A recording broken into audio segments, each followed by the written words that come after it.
What's good, y'all, and welcome to my first impressions for Loki Season 2. Sorry for the delayed review. This episode actually apparently came out on Sunday. I didn't know it was Sunday. I didn't know they were going to be, like, switching release dates for the opening compared to the rest of the series, which is going to be, like, Thursdays. So I didn't think that the episode would be out yesterday. It wasn't until I was on Twitter and saw some other people posting about it that I was like, oh, the first episode dropped today? Okay, so, yeah, sorry this review took so goddamn long to get out to you guys for Loki. But yeah, man, overall, man, this was a phenomenal first episode for the second season of Loki, man. Hell, I dare say this might be the best first episode from any of the Marvel Disney Plus shows, or at the very least, it is like right up there, man. Like maybe was right up there with like Moon Knight and can't really think of any other ones that like first episodes from the Disney Plus shows that really pop out in my head that like really struck struck a chord with me. It was really just that I can remember anyway. It was really just this one in Moon Knight. But yeah, man, this first episode was fan-fucking-tastic, man. Absolutely love this episode. So yeah, without further ado, let's return to the show stars. Tom Hiddleston, Sophia Di Martino, if I'm pronouncing it right, Jonathan Majors, Owen Wilson, Tara Strong, Kae Hyun Kwan, if I pronounced that name right, and many more. And the plot of Season 2 is Loki finds himself lost to time and torn quite literally between the past, present, and future.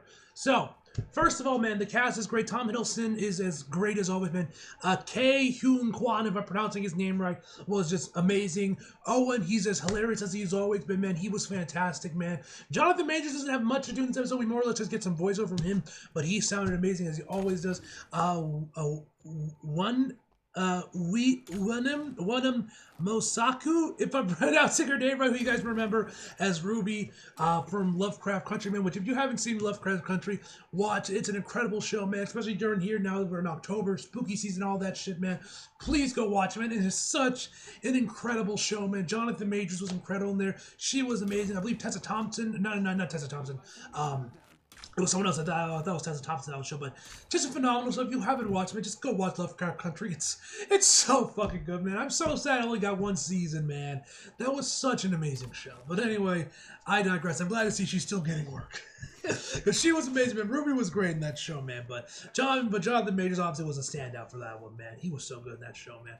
But yeah, Jonathan Majors, we don't see much. We just get some like little voiceover here and there, man. But he sounded amazing. When you guys already know how much I loved him as Kang in both Loki as when we got to see him in Quantumania, man. Just fantastic, man. Cast is phenomenal as always, man.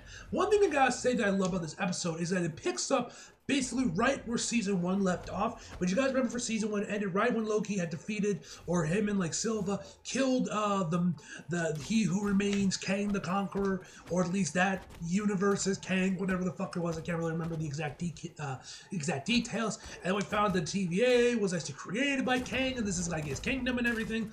All that shit, man. So we get right back where we're there with Loki kind of on the run from the TVA as they know that he's a variant and he's in the past, so they don't know that, you know, he's working for the TVA. They just say, oh, he's a variant, gotta get rid of him, you know. And Loki's trying to get out of there, man. He eventually, and then from there, he's just going back and forth between the present and the past and throwing shade at the MCU CGI for a lot of their projects. Understandably so, because it's definitely been kind of iffy in places. But here, man, the CGI for Loki Season 2 just looked fantastic, man. So shout out to the CGI team. They were actually given the necessary amount of time to make sure it looks good. So shout out to them, man, because it looked absolutely fantastic in the show, man. I love the look of the CGI. Looked amazing, man. The set design for the TVA is once again fantastic, man, or at least I assume, I don't know, like I said, with the MCU these days, I'm expecting half of this to be green screens and CGI, you know what I mean? But the TVA, I know I mentioned this in my reviews, my first impression, my review for Season 1 as well, but the TVA looked amazing in Season 1, man, and it looks just as amazing, if not more so, here in Season 2, man. The new areas of the TVA we get to see, man, I love the look of this place, man.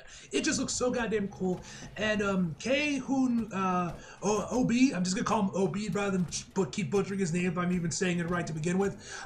OB, I loved his office, man. I just loved his overall character, man. Kae Hyun Kwan plays him amazingly, man. And I hope he ends up becoming a mainstay throughout the rest of the season, because when we saw him in this first episode, man, he was fantastic. I hope we see more of him throughout the series as Season 2 progresses onward, because he was amazing, man. But yeah, I love the new rules we see from the TVA, man. The comedy was also great here, man. I know the comedy in MCU has been a little hit and miss for the last couple of years, man. Even I've been starting to like mention how some of the comedy is. I'm not really vibing with some of the comedy with some of the more recent MCU projects, but here, man, the comedy was fantastic, man.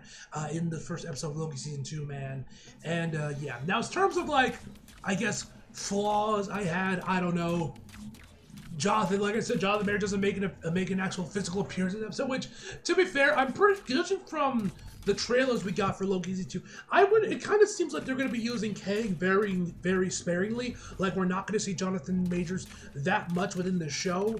And on the one hand, that obviously like builds him up more and like keeps him, keeps you wanting more to see more of him. But at the same time, man, he was so good in season 1 as well as in Quantumania. I just want to see Kang in every episode, man, because Jonathan Majors is just such an amazing actor, man. That I just want to see him in every episode, man. So it is what it is, man. But I would like to see Kang actually make an actual like physical appearance rather than just some voiceover. But I know, man, when Kang finally makes his appearance, whether it's like going to be that scene that was in the post credits for Ant-Man and the Wasp, Quantumania, there's gonna be some other scene in a future episode, man. I know I'm gonna be popping big for it, and I'm gonna be hyped as hell to finally see Jonathan Majors in season 2, man. But regardless of, man, yeah, that's all I got for you guys today. Overall, I was actually originally going to give this like a 9.5 out of 10, but given how much I love this episode, man, how great the directing was, the editing was, the camera work, the CGI, just everything, the fast-paced nature of this episode, picking up right where season 1 left off, man, fuck it, I'm going to go with my final for being a full 10 out of fucking 10, ladies and gentlemen. As always, leave your thoughts in the comments of this episode. Are you hyped for the rest of season 2? Are you hoping that we get to see a lot of Kang in this season, or do you want Kang to be used more sparingly? Leave it all down below, guys. And as always, hope you guys enjoyed the video. Like if you did, subscribe if you're new. Follow me on my socials if you feel like it. Links down across below. And as always, come back for more. See you guys next time.